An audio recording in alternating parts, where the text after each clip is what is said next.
नमस्कार मित्रों, Alvin classes के यूट्यूब प्लेटफॉर्म पे आपका बहुत बहुत स्वागत है। मेरा नाम विवेक है। हम लोग उत्तर प्रदेश स्पेशल की कक्षा के साथ पुनः उपस्थित है। आज की कक्षा में हम बात करेंगे जनगणना परिदृश्य की। उत्तर प्रदेश में जनगणना से संबंधित जितने आंकड़े हैं जो परीक्षा उपयोगी है या परीक्षाओं में आ चुके हैं, उनके बारे में हम आज बात करेंगे। कक्षा को प्रारंभ करने से पहले हम एक नजर अपने इस सिलेबस पर डालते हैं जो यूपी पीसीएस में या उत्तर प्रदेश में आयोजित होने वाली विभिन्न परीक्षाओं में उत्तर प्रदेश से संबंधित जो प्रश्न पूछे जाते हैं उनमें कौन कौन से अध्यायों का समावेशन हम लोग किए हैं, आइए उस पर हम लोग एक बार बात करते हैं। हमने राजनीतिक एवं प्रशासनिक ढांचा पढ़ चुके हैं। उसके बाद संग्रहालय, संगठन, संस्थान, स्थल, पार्क, सिटी पढ़ चुके हैं। आज हम जनगणना परिदृश्य पढ़ेंगे। कला, संगीत, नृत्य, उत्सव, मेले, पर्व, बोलियां भी पढ़ चुके हैं। आज हम तीसरा टॉपिक स्टार्ट कर रहे हैं। इस टॉपिक से संबंधित जितने प्रश्न होंगे उनको, बाकी इसके बाद धीरे धीरे ये हमारी क्रमागत कक्षाएं चलती रहेगी, जिसमें हम बात करेंगे प्रमुख ऐतिहासिक धार्मिक स्थल और पर्यटन के प्रमुख व्यक्तित्व पढ़ेंगे। शिक्षा, साहित्य एवं पत्र पत्रिकाएं पढ़ेंगे। भौतिक संरचना एवं जलवायु की बात करेंगे। मिट्टी, कृषि एवं पशुपालन से जुड़े हुए तथ्यों को देखेंगे।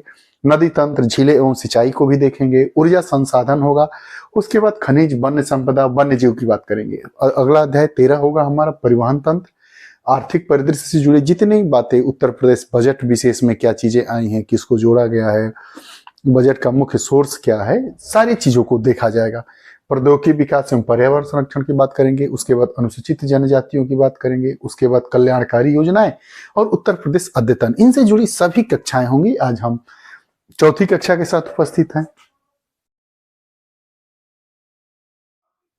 आइए प्रारंभ करते हैं। आज का हमारा पहला प्रश्न, उत्तर प्रदेश में अधिकतम क्षेत्रफल वाला जनपद कौन सा है?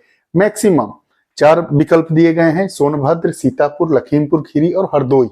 तो अधिकतम क्षेत्रफल वाला जनपद कौन सा है? Lakhimpur Kheri, option B. उत्तर प्रदेश में सर्वाधिक क्षेत्रफल किस जिले का है? लखीमपुर खीरी का। उत्तर प्रदेश में 75 जनपद हैं, 18 मंडल हैं।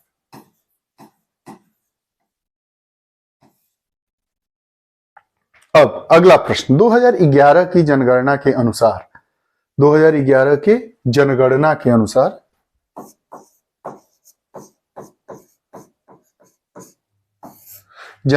अनुसार प्रदेश में पुरुष साक्षरता कितनी है? प्रदेश में पुरुष साक्षरता कितनी है? 4 विकल्प दिया गया है, 59.26, 60.34, 69.72 और 77.3। तब आप देखिए उत्तर प्रदेश में पुरुष साक्षरता दर कितनी है? 77.3%। 77.3% पुरुष साक्षरता है।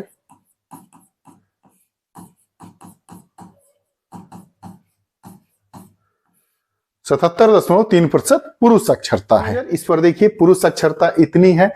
उत्तर प्रदेश में साक्षरता दर की बात करेगा तो साक्षरता दर 67.72% है। महिला साक्षरता दर कितनी है? 57.2%। अब देखिए इन दोनों को अगर हम जोड़ देंगे और बटा 2 कर देंगे तो हमारा एवरेज साक्षरता दर 67.72% है। 3 प्रश्न पूछे जा सकते हैं। उत्तर प्रदेश में साक्षरता दर 67.7%, महिला साक्षरता दर 52.2% और पुरुष साक्षरता दर की बात करेगा तो 77.3%। 3 सवाल इस प्रश्न से। हमारा आंसर कौन सा हुआ? उत्तर प्रदेश में पुरुष साक्षरता कितनी है? 77.3%। जनगणना 2001 के अनुसार निम्न में कौन सर्वाधिक साक्षर है? देखिए सबसे पहली जनगणना हमारी हुई थी 1872 में। सर्वप्रथम जनगणना की बात करेगा,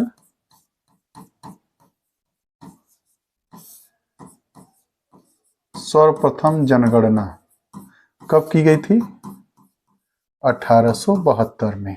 प्रथम दशकीय जनगणना कब चालू की गई थी? 1881 में। ये इस समय कौन थे? लॉर्ड मेयो थे और इस समय लॉर्ड लीटन थे। रिपन इनके समय हुआ था। अब यह जो जनगणना की बात की जाती है तो कभी कभी प्रश्न में 2001 के अनुसार भी पूछ लिया जाता है। अभी लेटेस्ट जो सेंसस का आंकड़ा हम लोगों के पास मौजूद है, जो परीक्षाओं में पूछा जाता है, वो 2011 की ही जनगणना से पूछा जाता है। अभी हम लोग जनगणना 2025 तक इसी आंकड़े को हम लोग पढ़ेंगे, इसी आंकड़े से सवाल पूछे जाएंगे, ठीक ना। तो अब देखिए 2001 के अनुसार जनगणना कौन सर्वाधिक साक्षर है? 4 विकल्प दिया गया है, बौद्ध, ईसाई, जैन और सिख। तो जैन, कौन? जैन। आगे 2011 की जनगणना के अनुसार राज्य में शिशु लिंगानुपात बात कर रहा है। लिंगानुपात, शिशु लिंगानुपात, 2 लिंगानुपात होता है।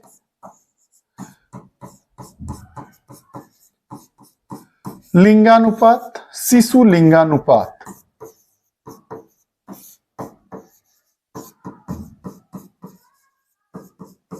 शिशु लिंगानुपात में हम बात करते हैं 0 से 6 वर्ष। लिंगानुपात किसे कहते हैं? प्रति 1000 पुरुष पर कितनी महिलाएं हैं, उसको हम क्या कहते हैं? लिंगानुपात कहते हैं। वैसे ही अगर शिशु लिंगानुपात की बात करेंगे तो प्रति 1000 जो बच्चे पैदा होंगे उसमें जो मेल होंगे, बालक, उतने पर कितनी बालिकाएं जन्म ले रही हैं, उसको हम शिशु लिंगानुपात कहते हैं। तो प्रश्न ये पूछा जा रहा है कि 2011 के जनगणना के अनुसार राज्य में अर्थात हमारे उत्तर प्रदेश में शिशु लिंगानुपात कितना है? तो 902। हमारा विकल्प बी सही है। अब आगे 2011 के अनुसार राज्य में महिला आबादी कुल आबादी का लगभग है। महिलाओं की कितनी आबादी है हमारे राज्य में? इस समय लगभग 19 करोड़, लगभग 20 करोड़ आबादी है हमारे उत्तर प्रदेश की। तो कितनी आबादी है 2011 के आंकड़ों के अनुसार मैं बात कर रहा हूं? 48%, 50, 45 और 51। तो महिला की जो जनसंख्या है 2011 के आंकड़ों के अनुसार वो कितनी है? 48%। प्रश्न, उत्तर प्रदेश में लिंग अनुपात का विभेद सर्वाधिक रूप से घटा है। इसका मतलब समझ रहे हैं कि मतलब 1000 पुरुष पर कब न्यूनतम अंतर आया है सेक्स रेशियो का, लिंग अनुपात का? किस दशक में? 4 विकल्प दिए गए हैं, 1961 से 71 तक, 1971 से 81, 81 से 91 और 1991 से 2000। तो हमारा विकल्प क्या हुआ? 1991 से वर्ष 2001 के बीच जो हमारी दशकीय वृद्धि हुई है उसमें लिंग अनुपात सर्वाधिक कम रहा है। अब आगे प्रदेश में जनसंख्या की दशकीय वृद्धि दर अधिकतम थी। जनसंख्या की दशकीय वृद्धि दर अधिकतम थी किस दशक में? दशकीय मतलब किस 10 वर्ष में? 10 वर्ष पर दशकीय जनसंख्या भारत में उसके आंकड़े प्रस्तुत किए जाते हैं। 1961 से 71, 1981 से वर्ष 1991 तक, 1971 से वर्ष 1981 तक और 1991 से वर्ष 2001 तक। तो जो सर्वाधिक दशकीय वृद्धि दर थी वह देखिए, दशकीय वृद्धि दर मतलब प्रतिशत की बात कर रहा है। तो दशकीय वृद्धि दर सर्वाधिक कब से थी? 1991 से 2001 के बीच में। अब अगला प्रश्न, प्रदेश की जनसंख्या में सर्वाधिक दशकीय वृद्धि देखी गई। प्रदेश की जनसंख्या में सर्वाधिक दशकीय वृद्धि देखी गई। देखिए एक ही प्रश्न है, कितने तरीके से पूछा गया है यह दिखा रहा है कि ऐसे ही प्रश्न पूछे जाएंगे। तो कभी कभी हमारी परीक्षाओं में एक ही विकल्प का जो जैसे 1991 से 2000, 1991 से 2000, इसका भी आंसर 1991 से 2000 होगा। तो इस प्रकार के प्रश्न आ जाते हैं, आदमी कंफ्यूजन में गलत कर देता है। तो नहीं देखना है, एक ही स्थान का नाम कई विकल्पों में रहेगा और सही रहेगा। यह परीक्षा की एक अपनी स्ट्रेटजी होती है कि आदमी कहे कि एक ही आंसर बार बार नहीं होगा और जानते हुए भी गलत कर दे। तो प्रदेश की जनसंख्या में सर्वाधिक दशकीय वृद्धि दर देखी गई है 1961 से 71, 1991 से 2001, 1971 से 81, 1981 से 91। तो 1991 से 2001। 2011 के अनुसार, ये 2011 क्या है, 2011 की जनसंख्या के आंकड़े। उत्तर प्रदेश में एसटी, एसटी मतलब अनुसूचित जनजाति, अनुसूचित जनजाति सर्वाधिक सांद्रता है, मतलब सबसे ज्यादा कहां है, देवरिया, सोनभद्र, लखीमपुर खीरी, ललितपुर। तो सर्वाधिक कहां है, सोनभद्र में। अगला 2011 के अनुसार केवल निगम क्षेत्र में 10 लाख से अधिक जनसंख्या वाले नगरों का सही क्रम है। निगम मतलब नगर निगम। ऐसे कौन कौन से नगर निगम हैं जिनकी जनसंख्या 10 लाख से ज्यादा है, मतलब बढ़ते घटते क्रम में लगाना है, सर्वाधिक, उसके बाद उससे कम। तो 4 विकल्प दिया गया है, कानपुर, लखनऊ, गाजियाबाद, आगरा। दूसरा विकल्प हमारा है कानपुर, लखनऊ, आगरा, वाराणसी। तीसरा विकल्प लखनऊ, कानपुर, गाजियाबाद और आगरा। चौथा विकल्प लखनऊ, कानपुर, वाराणसी और आगरा। तो इस क्रम को हम जान लेते हैं कि सर्वाधिक नगर निगम में सर्वाधिक जनसंख्या किसकी है उत्तर प्रदेश में। तो सबसे ज्यादा लखनऊ की है, उससे कम कानपुर की है, उससे नीचे गाजियाबाद की है, उसके बाद आगरा का नंबर आता है। यही हमारा क्रम होगा, LKGA, LKGA। हमारा विकल्प सी सही होगा। हमारा विकल्प कौन सा सही है, सी। अगला प्रश्न, वर्ष 2011 की जो जनगणना हुई थी उसके अनुसार निम्न में सर्वाधिक जनघनत्व वाला जिला कौन सा है। गाजियाबाद, कानपुर नगर, वाराणसी और लखनऊ। तो सर्वाधिक जनघनत्व वाला जिला कौन सा है, गाजियाबाद है। अगला प्रश्न, 2011 की जो जनगणना हुई थी उसके अनुसार उत्तर प्रदेश में महिला पुरुष अनुपात कितना है, 836/100। महिला पुरुष अनुपात मतलब सेक्स रेशियो की बात कर रहा है। 836/100 मतलब 836 पुरुष महिला और इतने पुरुष। 898/100, 912/1000, 950/1000। तो हमने बताया है ये 1000 था, मिसप्रिंट हो गया है। तो 2011 की जनगणना के अनुसार उत्तर प्रदेश में महिला पुरुष का अनुपात कितना है, 912 है। अगला प्रश्न, 2011 के अनुसार सर्वाधिक नगरीय आबादी वाला जनपद कौन सा है। सर्वाधिक नगरीय आबादी कहाँ की है, लखनऊ, कानपुर, गाजियाबाद, गौतम बुद्ध नगर। तो सर्वाधिक नगरीय आबादी कहाँ है, गाजियाबाद की है। अब देखे होंगे चुनाव में सर्वाधिक मत कहाँ पड़ता है, गाजियाबाद लोकसभा की सीट पे। तो नगरीय आबादी वहां पे ज्यादा है, गाजियाबाद हमारा ऑप्शन सही है। 2011 की जनगणना के अनुसार जनसंख्या में किस धार्मिक समुदाय का उत्तर प्रदेश में तीसरा स्थान है। तो किसका है, बौद्ध, ईसाई, जैन और सिख। तो सिख का तीसरा स्थान है, सिख का तीसरा स्थान है। पहला कौन है, हिंदू, मुस्लिम, सिख। ठीक है, आगे 2011 की जो जनगणना है उसके अनुसार उच्चतम साक्षरता कहाँ की है, गाजियाबाद, कानपुर नगर, महुआ और वाराणसी। तो उच्चतम साक्षरता दर कहाँ की है, कानपुर नगर की। आगे बात करेंगे, जनगणना 2011 के अनुसार उत्तर प्रदेश की सर्वाधिक साक्षरता वाला जिला कौन सा है। देखिए, अगर इसमें गौतम बुद्ध नगर रहता है इस विकल्प में तो हमारा आंसर क्या होता, गौतम बुद्ध नगर। लेकिन विकल्प में नहीं है, इसलिए हमारा आंसर क्या हुआ, कानपुर नगर। तो कानपुर, गौतम बुद्ध नगर, गाजियाबाद और इटावा। तो इसका क्या हो गया, गौतम बुद्ध नगर। 2011 के अनुसार सर्वाधिक औसत साक्षरता वाले निम्न 4 जिलों का अवरोही क्रम। अवरोही क्रम मतलब घटते क्रम, सबसे ज्यादा कहाँ का दर है साक्षरता दर, उसके बाद उसके बाद उसके बाद।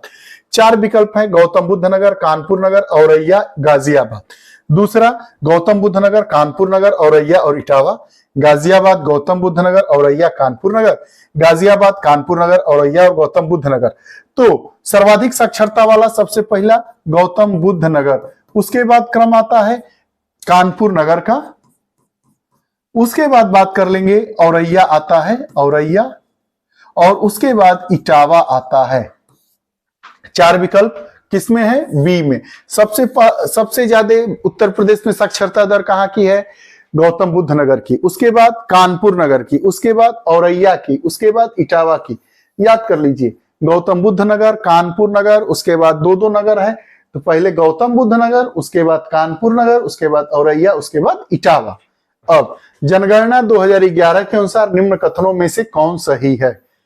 न्यूनतम साक्षरता दर वाला जिला श्रावस्ती है, सर्वाधिक लिंगानुपात वाला जिला देवरिया है, न्यूनतम जनघनत्व वाला जिला ललितपुर है, नगर निगम क्षेत्र की जनसंख्या के आधार पर राज्य का सर्वाधिक जनसंख्या वाला नगर कानपुर है। अभी हम लोगों ने विकल्प को देखा था, तो न्यूनतम जन साक्षरता दर वाला जिला श्रावस्ती, ये बिल्कुल सही है, और न्यूनतम जनघनत्व वाला जिला ललितपुर है, ये भी सही है। न्यूनतम जनघनत्व मतलब यहाँ पे प्रति वर्ग किलोमीटर में सर्वाधिक कम लोग रहते हैं, उत्तर प्रदेश में बात करते हैं। अगर पूरे देश की बात की जाए तो अरुणाचल प्रदेश क्या है? राज्यों में न्यूनतम जनघनत्व वाला राज्य है।